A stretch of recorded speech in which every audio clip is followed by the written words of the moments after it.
can you take what you experienced on psychedelics and start to actualize it in your everyday life? So it's not just, oh, LSD is my super highway to magic. It's like, I live magic in my everyday life, and LSD just helps remind me of more. Welcome to Why Isn't Everyone Doing This? I'm Emily Fletcher, and I believe that bliss is your birthright. That's why I'm calling on my world-class network to uncover the most potent, spine-tingling, even taboo healing modalities, all so you can reclaim your bliss. Let's do this. Hi, sweet friends, and welcome to a very different and a very special episode of Why Isn't Everyone Doing This? And today, as you can see, again, we are not in our regularly scheduled studio. We are in an adorable hotel in Athens, Greece. We have just returned from the island of Crete, which is just south of Greece. It is a part of Greece. And I'm here with my dear friend, the amazing, the irreparable. Is that right? That's not right. Irreplaceable. Like you can't imitate you. Yeah, irreplaceable. Inimitable. Inimitable. Maybe? Great, we'll go with that. The one and only Layla Martin. So this is part 3 of a 4-part series. So I would highly recommend that you go back and watch part 1, where we went to Eleusis, part 2, where we went to Delphi. And Pan's Cave. So part 1 is on Why Isn't Everyone Doing This? Part 2 is on Layla's show, which is called This Tantric Life. And today is part 3. And we're also going to do a part 4 because we packed a lot of life into this High Priestess Pilgrimage. We have done initiation after initiation, and there's been so much to share and to integrate. And today's episode is really about you. We are going to share the adventures that we had just yesterday, and we really want this episode to be more practical, more actionable for anyone who is feeling inspired by these stories, or for anyone who is ready to reclaim their own knowing of their own divinity through these beautiful, potent, powerful practices. We're going to give you some more 3D practical ways to get started. So, without further ado, welcome to the show, live from Athens, Greece, Layla Martin. Woo! Here we are. The cleaning people were leaving, and I was like, certainly they think we're about to film a porn. And I was like, if there's any hotel in the world that would celebrate that, it's this hotel, because they actually have like naked photos and they celebrate partying. And I was like, yeah. Yeah, and they're so happy and kind. Yeah, and I'm actually just itching my mosquito bites because I got so many mosquito bites in Crete. Oh my God, I'm like covered. Well, so I think that's an interesting lead-in because, you know, it's easy to look at us, oh, here we are in this pink bed with our nice robes, and we're on this European Grecian vacation, and all of that is true, and we are outrageously fortunate, outrageously privileged. I feel so grateful to have been on this journey with you, and it was not all sunshine and roses. Like, we had to move through some darkness. We had to move through some challenges in order to reach the heights and the depths of the ecstasy that we accessed. And in my experience, that is a pretty reliable formula or pattern for most medicine journeys and even most sacred sexuality journeys. Like, you usually come up against some sort of a wall. Mm-hmm. And if you have a guide or a shaman or a therapist or someone who's simply done it before, who's helping hold space for you, then I think it's much easier. And that's one of the things I want to talk about today. But before we do that, I want to just let everyone know. So yesterday we were in the island of Crete, and the reason why we even went to Crete is, well, twofold. One of the first times Layla and I really ever dropped in, and I would talk about this a lot, but when I really like zoomed into your eyeballs, I felt like I was looking at a slideshow of all the many, many lives that we have lived together. Mm. And you clocked one of them, and I think you said we were high priestesses in Crete together. Yeah. And everything in my body was like, yes, that feels true, that feels true. By the way, I did not know what a high priestess was or what Crete was, but it just felt like this gnosis, hilariously. It felt like this deep physical knowing. And so it felt like an imperative, like some sort of a dharmic imperative to go back to this island and to go with you. Mm. And so yesterday's journey, we started at a temple and a castle called Gnosis. And what's interesting is that it's one of the only, let's call it like sovereign towns, like not a kingdom, but really a queendom that was built around female leadership, where the high priestesses were not just being celebrated or counseled by the sovereigns, they were the sovereigns, right? Like they were the ones running the government. And the reason why that is of note, because y'all know, I think the soul has no gender, and the closer you get to God, the less gender matters. And yet when you look at the 3D reality of our planet right now, it's less than 3% of government positions are held by women. And when 50% of the population is in fact female, and there's such an underrepresentation, one, that does not, it's not great when representation does not match the actual demographic. And two, you could make an argument that if there were more women in power, the environment would be in a much different state, the way that we treat our children would be much different, the way that finances are distributed around the planet would be very different, the way that we treat our elderly would be very different.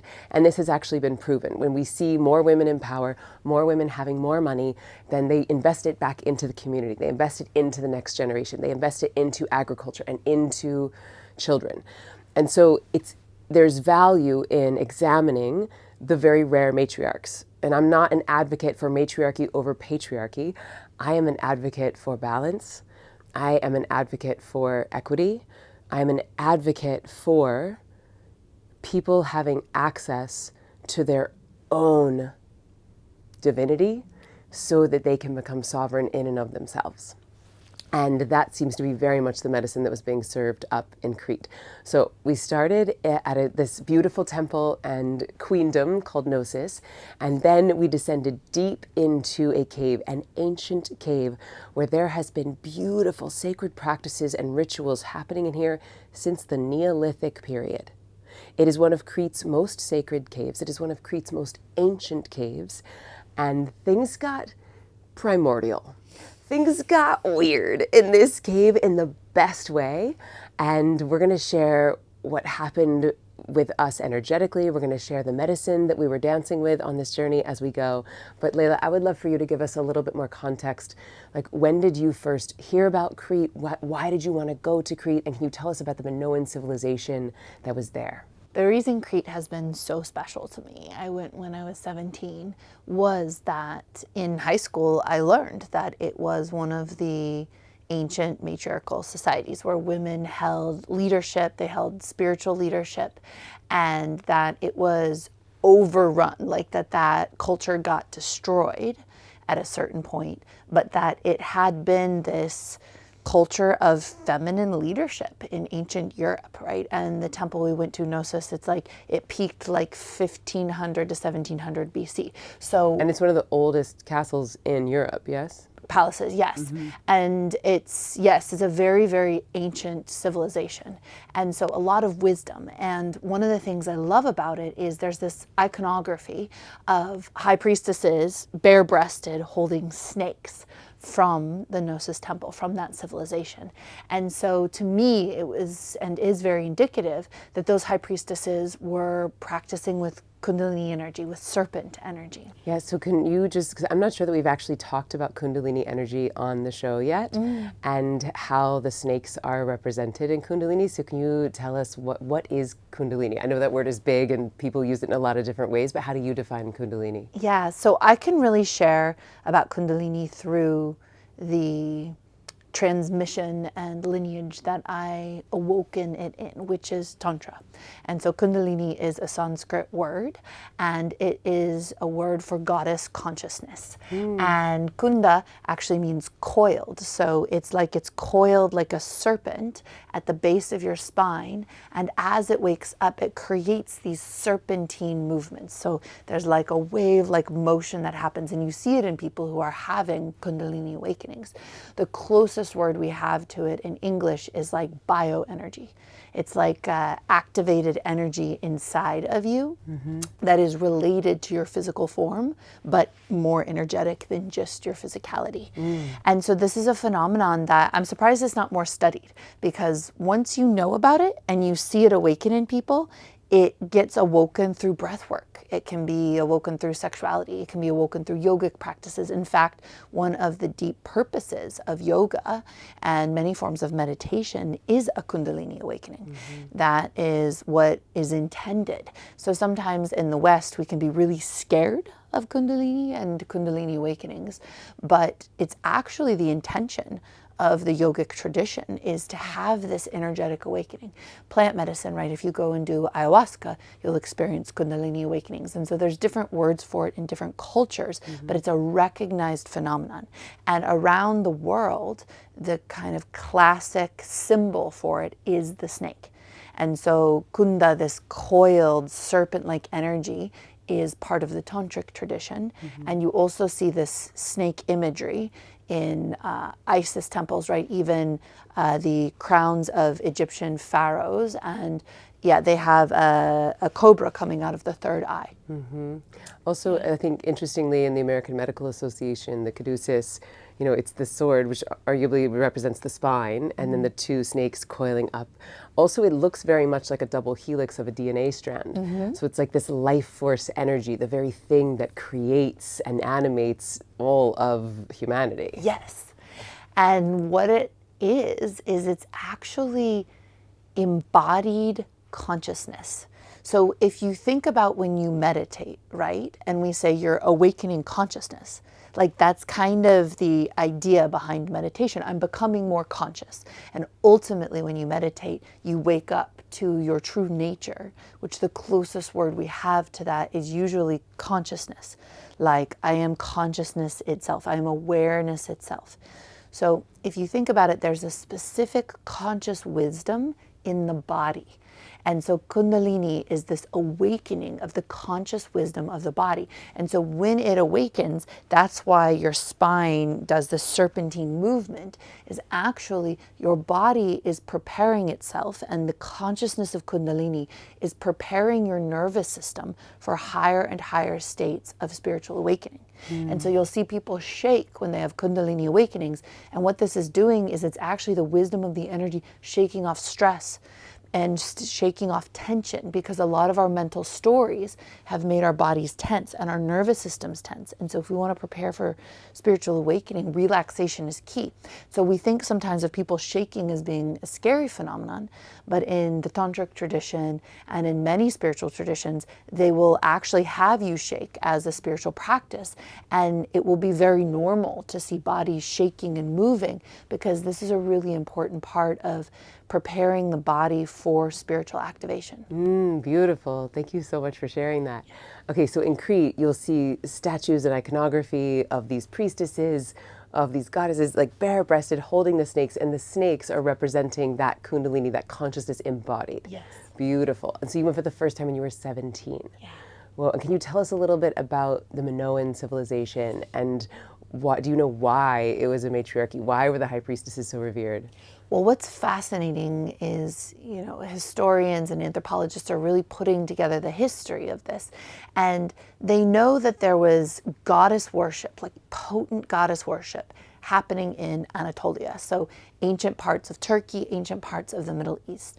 And so thousands of years ago, 3,000 to 5,000 years ago, some of those people, these ancient goddess worshippers, actually migrated to Crete, settled in Crete. And so the idea is that they took this very ancient goddess worship. And so when you see like the Venusian figurines from, I think it's like 30 or 40,000 years ago in Europe, right? Those super voluptuous figurines that have been excavated that made anthropologists believe that there was goddess worship happening all over the continent of Europe, and that perhaps our very, very ancient ancestors all over the world worshipped the goddess and had this deep reverence for femininity, for fertility, for the female body.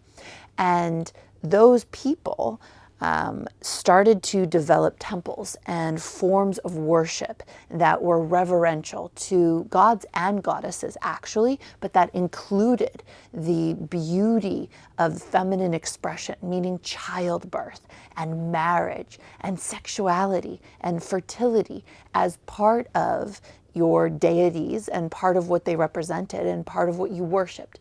And so those people migrated to Crete. And so it's this ancient lineage of proto-goddess worship. And in that society, high priestesses were revered. It was, possible to be queens that held a lot of power. It had matriarchal lineage, meaning that power could be passed through women.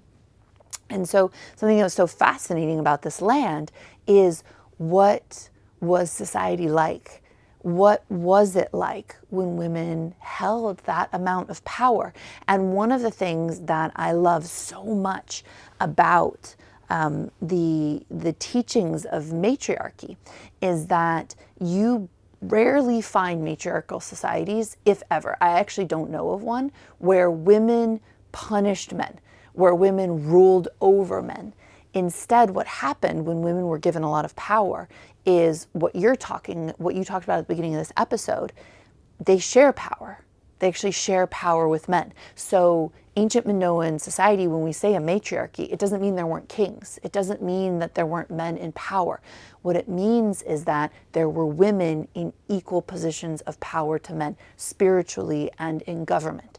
And so when you see matriarchies historically, it's never like the reverse of patriarchy. It's never like men get their power stripped away from them, men have rights taken away from them. Instead, as you're talking about, women invest in education. They invest in the future. They care for the environment in a different kind of way. There is generally, you can see more compassion through the government. And in fact, Rwanda is a great example of this, where after the war, they simply tragically had lost so many men that the government became run predominantly by women. And what they saw was one of the fastest shifts in the quality of education in any society ever, because the women ran that government and they invested in children, they invested in the future, they invested in education, and it became this example, like a shining example of what women can do when they're in governmental power. And so we can both see that in modern times, and it's fascinating in Crete because potentially this is a society that had never experienced women being stripped of their power to begin with. It had never experienced women being denied economic, spiritual, and political rights. And so the transmission of that culture, the transmission of the spirituality has something to teach us. Because as you said on this trip many times, where is patriarchy in my body? And as we started to ask ourselves in Crete, what would my body be like? Who would I be without patriarchy? If I'd never been taught that I was a second-class citizen, that I deserved less somehow, deserved to make less money, deserved to be less safe, that my voice had less power or influence or impact. That my sexuality is something to be hunted. And taken from. To live in a sexually predatory society. Yeah. And when I say patriarchy, I don't mean like fuck men or men are terrible. What I mean is a system in which men in positions of power used that power to deny women power. And I think that that caused men a tremendous amount of pain, and that no one was really that happy under patriarchy. And so when we say matriarchy, exactly as you said, we don't mean now women rule over men. What we mean is when women have equal power, socially, politically, economically, what kind of magic gets to happen in society, what kind of dignity gets returned to things that women value, like childbirth, like future generations, like the earth, like our bodies, and what kind of wisdom gets channeled. And what I see is that when women have that kind of power, and when women own their position as high priestesses, they love to crown men as kings. They love to feel men in their spiritual power, that they actually are like, come on, let's go. And it's such a testament to women's hearts, because people are like, oh, those angry feminists. And I'm like, look, men took all of the resources, all of the power, told women what to do for a few thousand years, and women get angry for like a brief period of time, and then for the most part we're like, hey, water under the bridge, like let's just invest in the environment, like just give me equal access to political decisions and social power and political power, maybe autonomy over my own body. Yeah, and let's like just move forward. And you're like, oh my God, women are amazing. I want to just bring up, because it's striking a chord on race as well. Like, I think I was watching a talk even from the 60s or 70s, and there was this white woman on stage addressing a group full of like middle-aged, mostly white people. And she said, okay, I have a question. Anyone in this room who would like to be treated how Black people are treated in America, please stand up. No one stood up. So I don't think you understood the question. Any of you white people in this room who would like to be treated the way Black people are treated in this country, please stand up. And no one stood up.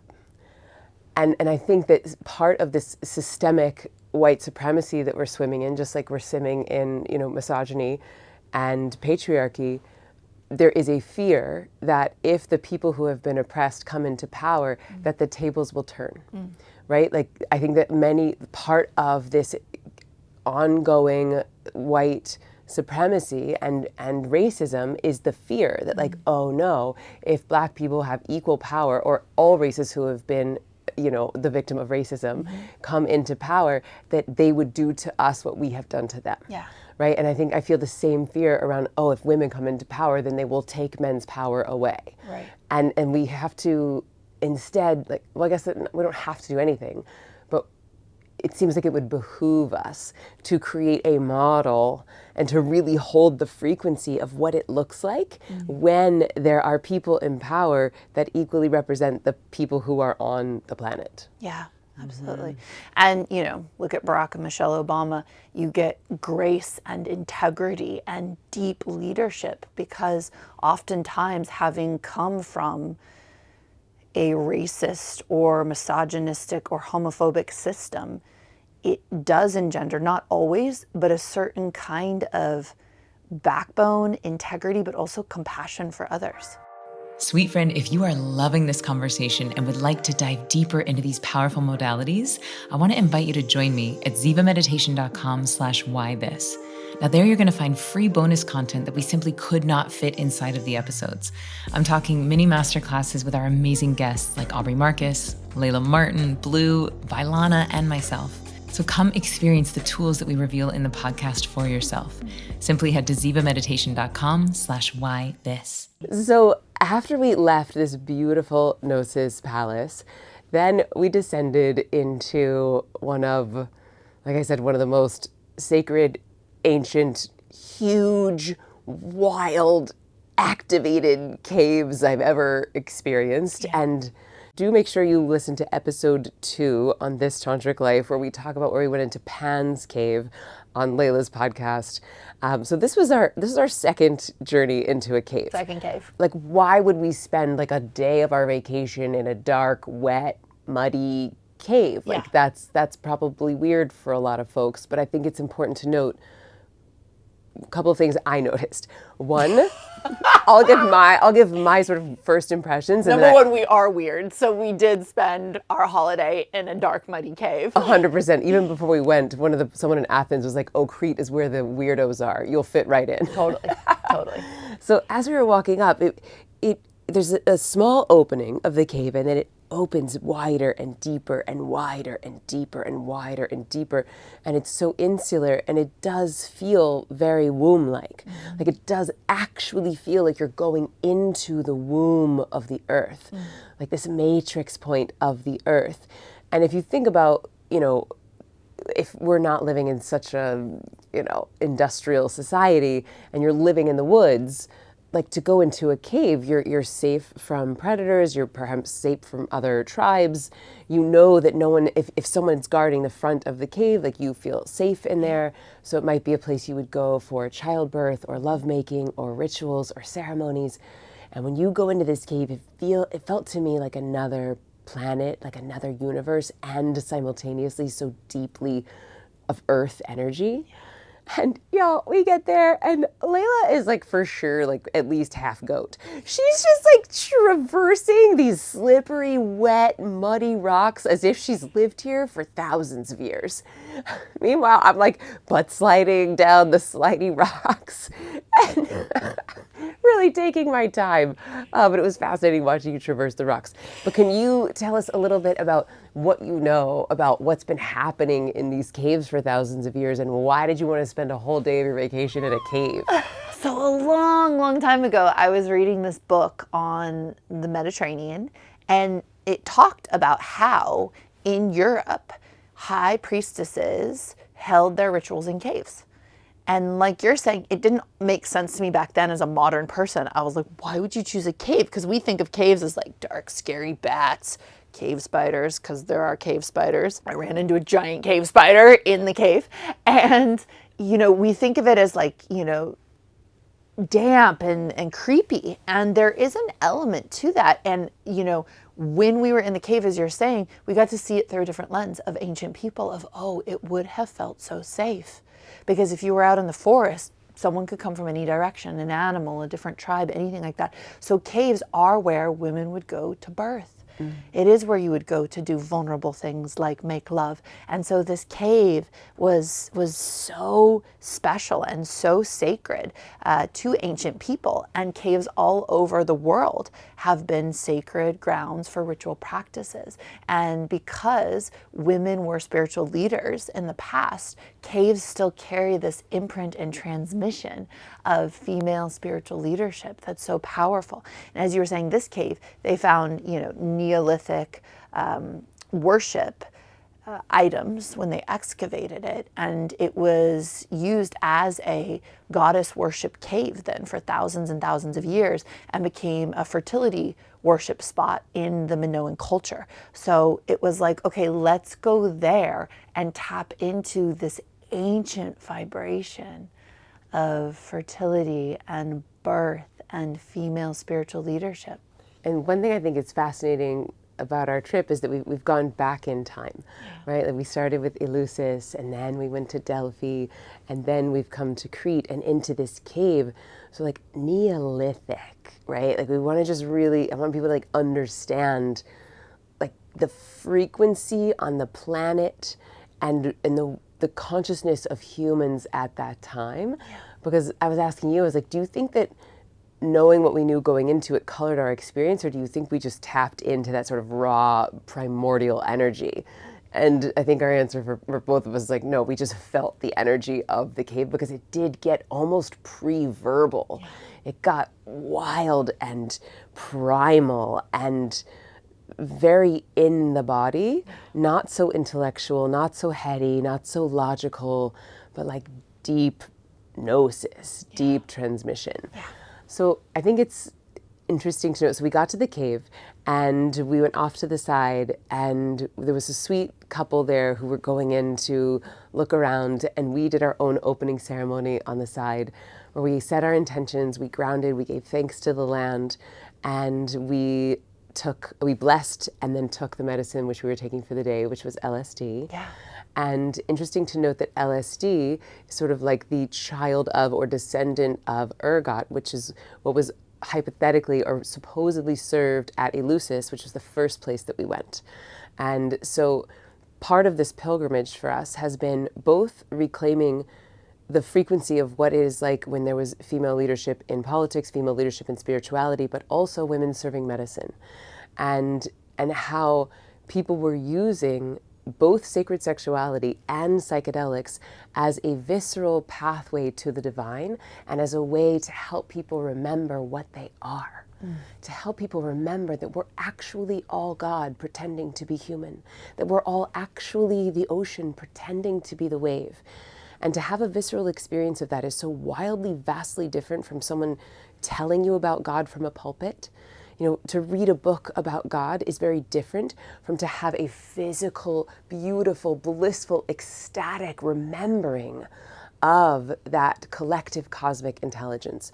And that is one of the gifts of psychedelics. That is one of the things that these ancient medicines can do. Now, LSD is obviously a derivative of, it's not a naturally occurring substance. It's a derivative of something that, I mean, I guess you could argue that all of it's nature, right? But I think that's actually a misunderstanding. So Albert Hofmann, I believe, did synthesize original LSD from ergot. And so this actually comes from wheat or barley. And so what happens is you can pull the actual LSD molecule from ergot itself. So it can be natural. Oh, cool. Yeah. Okay. Yeah. But sometimes it's not? Is there a differentiation there? Well, I think because it is now made in a lab, people think of it as unnatural, but it actually originates from a natural source. Oh, I did not know that. Yeah. And there's some idea of like wheat and barley being so sacred in Europe, classical European cultures, being like a nod to the fact that it was not only used to make beer, but used to make this proto-LSD, natural LSD. Wow, beautiful. So we did our blessing, we set our intention, we took the medicine, and it takes a little while, like 15 to 45-ish minutes before it really starts to take effect and shift your lens of perception, shift your consciousness. And so our sweet couple friends left, and we had our yoga mats because we didn't really know where we were going to land. And the woman looked at us, she said, "Are you going to do some yoga?" And we said, "No, more ceremony." And she's like, "Oh, for the goddess." She said, "One for the goddess." One for the goddess. And so they left, and we descended down, and Layla, again, part goat, really starts just deep into the cave. She's gone. I don't know where she is. Like, that's how big this cave is. I don't even know where she's gone. And then it felt like 100, but probably 20 to 30 Italian tourists started coming in. And we're really looking for like some private, secret, sacred, goddess, weird ritual time. And as the medicine's just starting to hit me, and it's starting to get cold and damp and slippery, and something you should know about me, I am not half goat. I don't know, I think I become like part duck in there or something. And I just basically forget how to walk on slippery rocks. They feel very scary to me. And so my nervous system actually gets pretty freaked out as I'm descending the cave by myself, feeling nervous that I might fall. And it's deep and big and vast, and I've lost Layla, and now I'm being surrounded by men who are yelling in a language that I don't understand, and they're on walkie-talkies and they're taking pictures. And so my nervous system gets really upregulated. And finally I was like, "Layla? Layla?" And I heard her voice, but she seemed like a lifetime away. And finally I got to her, and I finally sat down and I just started weeping, crying. Because I think it was, again, when you go into these beautiful ecstatic portals, there's usually something that needs to be cleared. Similar to what you said in the Kundalini Awakening, the body wants to shake off that stress to make space for the outrageous ecstasy, for the actual frequency of God to pour into your body. Yeah. And so I just sat down and had a good cry, and you were so beautiful. You just held me and loved me through my cry. And then we found our spot. We're like, okay, where do we want to be? And let's pause here and say that this is advanced psychedelics. Like, there is a desire in me in a safe cave with no cliffs for people to get to a place in their life where they can take plant medicine in nature, right? Where they can have that level of connection to the natural world. And, in psychedelics, in the research, in the literature, the most important factor for people having a good trip is set and setting. And what that means is, how is the space held and how do you feel inside of it? So taking psychedelics in nature, I think, is a sacred part of being human. And in ancient societies and modern plant medicine societies, right, you would be taught how to do that by a shaman, by someone who is a skilled guide when it comes to that medicine, to that psychedelic. So it's really important to consider that if you're going to try psychedelics for the first time, you want two things. Number one, an excellent trained guide. And whether that's someone who comes from the shamanic tradition, who is deeply trustworthy, who you've done research on, who people recommend, or a highly trained therapist who in some US states now can legally serve plant medicine, right? A therapist or a doctor, to guide you so that you actually develop the ability to navigate your own psychedelic experience, right? Because that's where you and I are at. So we can go be in nature and we can ride the waves of what a psychedelic like LSD will bring up inside of us. And I just want to point out that that is advanced, that is masterful, and requires a lot of personal development and work. So for anyone who's curious about psychedelics, there are these amazing ways to start where you can learn how to navigate it in a very safe, very held space before you work your way up to being able to, let's say, take LSD in a cave. A slippery, dark cave with big cliffs. We absolutely do not recommend that anyone does that. And when I was there, I was like, wow, I do want people who have learned how to navigate psychedelic reality to be able to take psychedelics in nature. right? There is something so sacred and beautiful and human about that. And you could do it with a guide or a medicine person or a shaman in nature. Yes. Or, even, a friend or community member who has been dancing and working with the medicine for a long time. Yes. And so thank you for saying that and naming that. And just to give a legit disclaimer of disclaimers, this is a story about what we did on our vacation, not a recommendation. And also, you and I have both been doing either meditation or plant medicine or therapy or somatic experiencing or ecstatic work for well over 40 years cumulatively between the two of us. 20 years each. So there's a chapter for everything, right? Yeah. There's a phase for everything. And if we try to skip the steps, sometimes we get humbled by the medicine. Yes. And that's something that we want to talk about in this journey is how can you listening who are tuning into this podcast work your way towards some of this magic, right? Because everything that we're sharing, exactly as you said, I had LSD for the first time 20 years ago. Yeah. I've been meditating for 20 years, right? So that foundation of self-knowing, right? Like a decade of therapy allows me to be in a primordial cave and be able to navigate myself. And I believe every human has the ability to be that self-masterful. And I am an advocate for that. And we want to talk about what are the intro steps if you want to be on that pathway of self-mastery with or without plant medicine. Yeah, really, really good point. So do make sure that you stay tuned until a little bit later in the episode, because Layla and I are going to both give you beautiful, practical ways to start, some that will involve psychedelics if that feels what you're called to, and some that do not at all. Ways to prepare your body, your mind, your heart, your soul to experience these initiations if and when you become ready. So for me, this journey was actually pretty challenging. I felt not super comfortable in my body. I was sick. I was on day 2 of my period. It was cold. I was a little shivery. Because I started with a group of tourists around me, I was very aware and sensitive to other people coming in, and there was owls and birds. And so even when the people were gone, I thought that the owls and the birds were other people. So I never fully felt alone or private or safe. And to our point of this being quite advanced, I think had I not been meditating for 16 years and had not done therapy and had not been working with medicines for so long, it could have either been really intense and not been able to get out of it, or just felt like I maybe would have gotten stuck. I'm just acknowledging that people think oh, you do drugs and it just feels great all the time. But that's a very Western way of thinking about drugs, because oftentimes we're taking drugs to numb or to ease pain.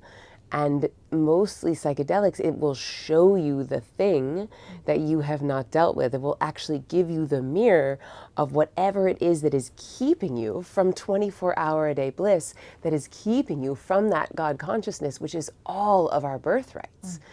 And so for me, it was, obviously we sometimes get sick. Periods are a monthly thing for women who are, in their menses stage of life. So it wasn't that there was anything necessarily wrong there, but it was just a little uncomfortable.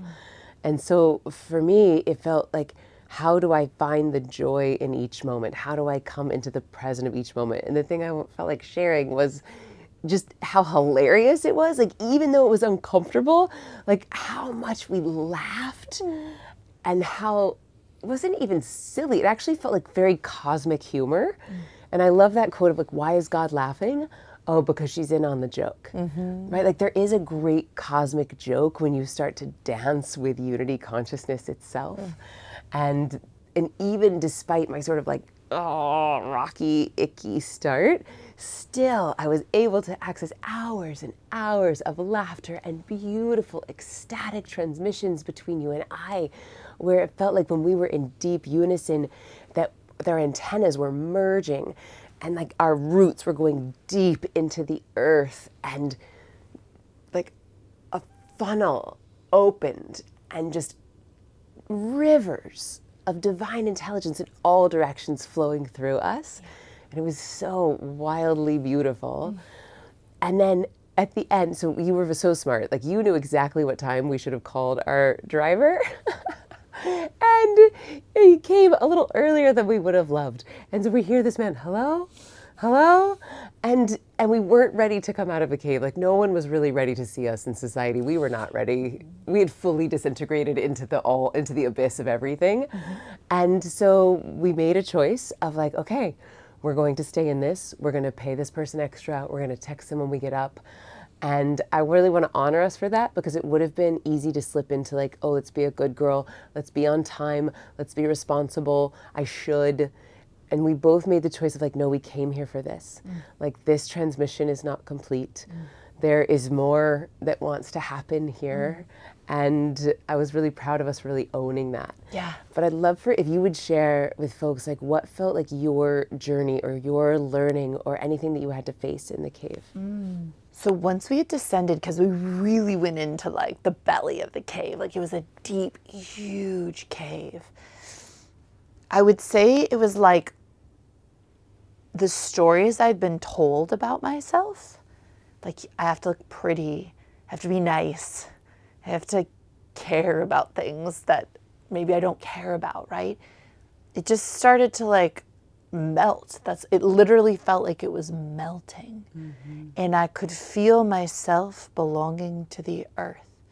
Like, I felt animal, but in a really beautiful way, like instinctive and alive and sharp in my senses, you know? And as that melted and melted, there was like this primordial, which like very ancient, like before language, goodness in my body. And I was feeling, you know, I said like, what was it like to be spiritual before there was spiritual? And you asked me what I meant when I said that. And I was like, what it felt like when spiritual wasn't this separate thing. Like, you just were, you know, you just experienced energy, you just experienced divine states of rapture or connection. And it wasn't a whole story of this religion and this war and this book and this right and this wrong and this heaven and this hell. It just was. So I was feeling that. I also asked you at some point, like, I mentioned something before, right and wrong, right? Just this like beingness. Yeah, and I want to just name that exactly, because that felt like really powerful medicine for me, and I'd love to gift that sentence to everyone listening to this right now. You asked me the question that, can you imagine what it was like before right and wrong, before good and bad? Yeah. And I really sat with that. Like, at what point in my Emily Fletcher individuality psyche did I ingest the idea of right and wrong? When in our culture did we start to think of things as good or bad? And for years I've always loved the Shakespeare quote, nothing is either good or bad, but thinking makes it so. In the Vedas, there's no such thing as right or wrong. There's just creation, maintenance, and destruction. And so these ideas very much resonate with me, but it felt like a deeper, more primal, more ancient knowing of that in that cave, where it was like, you are goodness because you exist. There is, it becomes more like light and shadow. Oh, the sun is shining on the mountain. Great, that side is warm. And there's a shadow cast by the mountain. It does not make the shadow bad or good. It does not make the light good or bad. And so like that really resonated in my cells yesterday. Who were you before right and wrong? Who were you before patriarchy? And that also brought up something that blew my mind last night that we were talking about at dinner, is this idea of mono-mind. So I've been getting really deep into internal family systems lately, which is a type of therapy where it's almost like healthy multiple personality disorder. It's like healthy bifurcation of your persona. So instead of thinking that I have a mono mind, one mind, I am angry, I am sad, I am good, I am bad, that instead you start to look at all the parts of you. Well, there's a part of me that's sad. There's a part of me that's angry. There's a part of me that's scared. There's a part of me that's jealous. There's a part of me that's proud. And last night I said to you at dinner, do you think that when we practice monotheistic religions, where we have one God whose basic job, as we're taught in Sunday school, is to judge us as good or bad, drugs are bad, sex is bad, money is good, power is good. If you have a monotheistic religion with one God, and you're relationship with your own brain as a mono mind, I am good, I am weak, I am strong, it felt like we really forgot the parts work of naming the parts of ourselves. And I was likening that back to the times where we had multiple deities, where we had different anthropomorphizations of the divine, where we had, Lakshmi representing abundance, or Parvati representing music, or Shiva representing the destroyer of irrelevance, or whatever pantheon you want to look at. I think there's something too, and something I really want to explore. If your version of God is parts, there's many parts of the divine, how would that change our relationship with ourselves if we could really honor and name and celebrate the different parts of our own psyche? So, anything else you want to share about your cave experience before we go on to give people some ways that they can get started and prepare if this feels charming? Just a final piece is that I think when people think before good and bad and right and wrong, that would mean that we just all did horrible, fucked up shit. And I think what's missing in that is this sense of our own wholeness, our own aliveness, our own heart. And it's like understanding impact and taking responsibility, but without everyone else telling you how you should be, telling you what will happen to you if you don't behave like this or that. It's like a time when your own navigation system is more online. You're less controlled and more alive. Yeah, it feels like there's schools of thought in child rearing where you're teaching your child to either be externally motivated or internally motivated. And so like rewards and punishments is an external motivation. It's extrinsic. Oh, if I eat my vegetables, I'll get the cookie. If I get good grades, I get the bike. Versus teaching kids to keep coming home to themselves. And like, oh, I feel better when I eat vegetables. I'm proud of myself when I make good grades. And that feels quite similar to me of like, am I looking outside? And when we were having the conversation about if we were to like look at the net effect of, let's say, monotheistic doctrine religions, net effect, net positive, net negative. And if you just sort of try it on as a thought experiment, if we extracted monotheistic dogma from the planet, I think the fear is that we would have this like anarchist, rape, murderous, robbing society. And you said, what a dismal view of the human psyche, of the human condition, right? And I think this religion that has no name, a society where people are sovereign, where people are liberated, where people do remember that they are God, seems that your hypothesis is that actually there's an inherent goodness, there's an inherent compassion, there's inherent generosity. By and large, right? There are some humans where that is not the case, but we forget how good the vast majority of us actually are just inherently. Beautiful. So if you were going to guide someone who's listening to this, who's perhaps never done plant medicine, is interested in starting, what would you recommend as some first steps to prepare their body, their minds, their souls? Well, as you and I have been talking, right, like some level of self-connected practice is so important, right? And to have a foundation of being able to navigate yourself. So whether that's a meditation practice, whether that's being in therapy. So having a practice where you're sober and you navigate challenging things inside of you. So doing internal family systems with a therapist, doing breath work, having a strong yoga practice, right? All of that teaches you to not only connect with yourself, but to learn how to love and hold yourself when things are challenging. And this creates an underlying foundation of inner strength that we all deserve to have, that I think is actually natural to humanity. But if we're not taught it, we have to learn it nowadays. So having a practice like that, because that helps you navigate so deeply. And then if you want to take psychedelics, finding a trustworthy guide, right? Someone who comes recommended, someone who has a strong history. Like, don't just haul off and do mushrooms with, like, you know, your local hippie or whatever, or like your local like new life coach who's like here to now coach the coaches. Like, really, like, does the person have experience? Have they been doing it for a long period of time?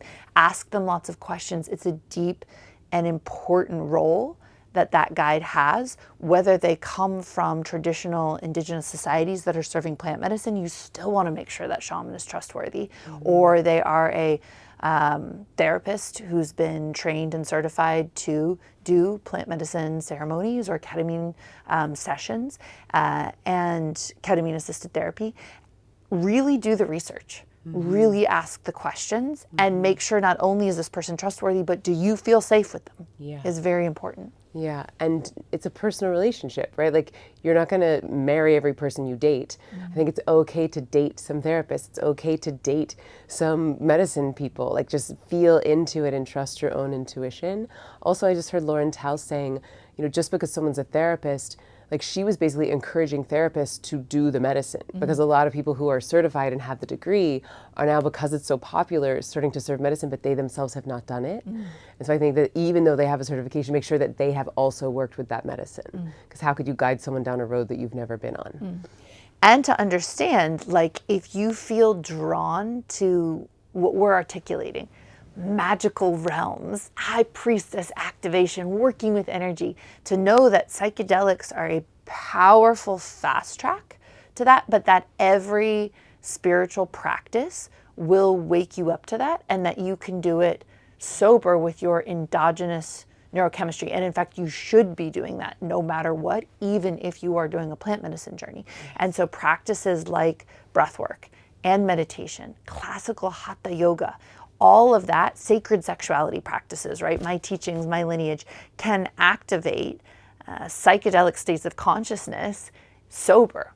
And learning how to activate that in your own nervous system is so powerful, so important for us to be able to return to our mystical nature and know how to be with ourselves. Yeah, and I just want to really, like, honestly share, like, the profundity of that work. I went on your retreat last year for Vita Coaching, and I'm in now Vita Coaching, and 10 a.m. on a Tuesday, 100 women in this room having, you would have thought that every single person in that room was on giant doses of some sort of psychedelics, like wild stuff happening, stone cold sober. Yeah.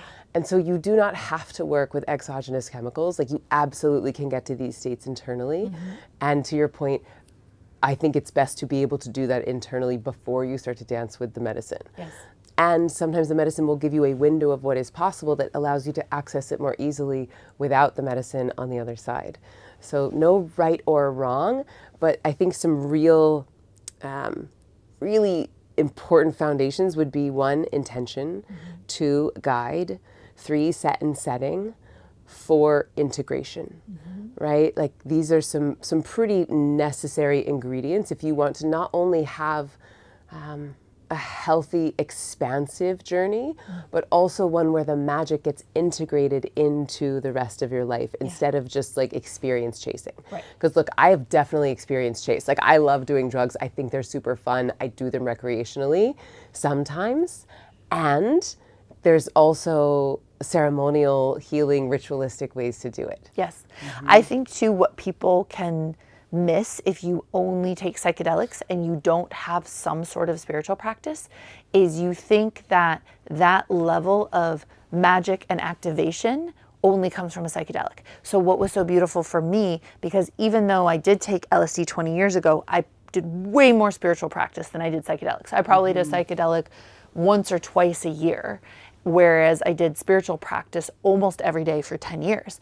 And so when I would take psychedelics after doing that much, I was doing hatha yoga, I was doing meditation, I was doing chakra activations through the tantric lineage, I was like, oh, when I take magic mushrooms, it's an extension of spiritual reality. Like, it's actually showing me a deeper spiritual reality, but I touch that when I do deep hatha yoga practice, when I do deep breath work. And if you're like, I never experienced that in my yoga practice, or I've never experienced that in meditation, you usually then haven't gone deep enough. and done it for long enough, because this colors getting brighter, tastes getting more exquisite, a freedom activating within you is absolutely accessible to your nervous system. And the beauty of plant medicine is it can get you there very quickly. But if you don't learn how to do it sober and how to do it often, then you won't be able to tie it into your everyday life. And I think that's what people mean by integration is, can you take what you experienced on psychedelics and start to actualize it in your everyday life? Live that magic, live that freedom, live that connection to the divine. And so a regular spiritual practice and someone who helps you integrate the experience will help you do that. So it's not just, oh, LSD is my super highway to magic. It's like, I live magic in my everyday life, and LSD just helps remind me of more. Yeah, thank you so much for articulating that. And I think if we go back to the original impetus for this High Priestess Pilgrimage, and one of the things that we got as the transmission in Eleusis was that these medicine women, these priestesses, were so dedicated to helping people remember the truth of who they were, the truth of who they are, the religion that has no name, that you are not dependent on a dogma, you are not dependent on an institution, you do not need to pay someone else 10% of your earnings to get to God. You do not need to confess your sins in order to be sin-free or holy. You already are holy. And so I think it's an important point that we do not want to move that dependency on an external organization to get to God and then transplant that to the drugs. Yeah. Right? So thank you for naming that. We want to always be moving the power and the divinity inside of ourselves, that we are God pretending to be human, which felt like the original impetus of the religion that has no name. Yes. And where my healing has been, right, because I was so dedicated to teaching people how to get to these magical states of consciousness and energy awakening sober. Like that was a huge part and has been a huge part of me as a teacher. But there was a bit of shaming of plant medicine, which can be part of the Eastern tradition. Certainly every Tantra teacher I had looked down on people who took plant medicine, right? Yeah. And there can be this othering in those traditions of indigenous practices and indigenous teachings. Also, right, I grew up Catholic, so anything with psychedelics and plant medicine is also looked down upon from my ancestry and the society I grew up in. So it was kind of like, oh, find it sober, and if you do it on plant medicine, it's cheating. What I see now is every society on earth, if you go back far enough, used plant medicine. Why? Right? Because it is a teacher, because it can give you access to these incredible truths, because it can show you what's real. And every society on earth also had spiritual practices, teachings, and lineage that were done sober. You did both. And so what I'm seeing now is the fastest, most integrated path actually includes both. Because sometimes I think if you do so much spirituality without plant medicine, honestly, you can get a little rigid too. You can get so certain and almost like dogmatic. And I think the plants and these psychedelics really teach us to play in this reality. They show us that it's mysterious and magical and fun, and yes, spirituality doesn't have to be so serious all the time. Yes, and yesterday was so fun, even with the cold, even with the tourists, even with the slippery rocks. Like still, we laughed our faces off for hours and hours and hours. And yes, like thank you for naming that too. Like it doesn't have to be so serious. Like it can and arguably, dare I say, should be playful. Yeah. Yes. Wow, Layla, I love you so, so much. I'm so grateful to have had this wild ride with you. So I want everyone to make sure that they listen to part 4, because we purposefully left out a few very juicy details from the cave, which you are definitely going to want to listen to over on Layla's show, which is called This Tantric Life, where we are going to do part 4 of this High Priestess Pilgrimage series there. Also, I want to make sure that everyone checks out laylamartin.com, where you can learn more about Vita Coaching, which is one of the most potent and powerful ways to access altered states of consciousness, stone cold sober, that I have ever come across. It's a tantric approach to sex, love, and relationships, and it's a professional training, 700 hours. So you really get to a level of mastery. So I'd say for anyone who's listening to this, who is hungering, you're like, okay, but how, right? this is a path. It's a life path. It's a methodology. It's a process. And so one of the reasons why Vita Coaching is a year-long plus program is so you can really immerse yourself in the practices. You can really understand the why of the teaching. So if you're feeling that hunger and you're like, I still don't get it yet, that's often because a methodology is needed to really follow a process and a practice so that you understand these teachings in your own body in such a powerful way, and then you'll really get it. Yes, 100%. And also I'll share that, one of the most powerful tools that you can use both for getting clear on your intention with these ceremonies and also for integration afterwards is meditation. And so, y'all know I have dedicated the last 13 years of my life to helping people to be able to access these states of consciousness on their own every day, twice a day. And so I'd love for you to share your experience of Ziva and how that has danced with your medicine journey. So yeah, when you initiated me into Ziva, I fell in love with meditation. Like I started meditating all the time. I had a sometimes twice a day practice, but definitely once a day, which was a huge win after 10 or 15 years of really wanting a personal meditation practice. And meditation became a sanctuary rather than a chore, which was so beautiful. But I also want to share what I see in you because of the way that you meditate and because of Ziva. You are the most alive woman I know.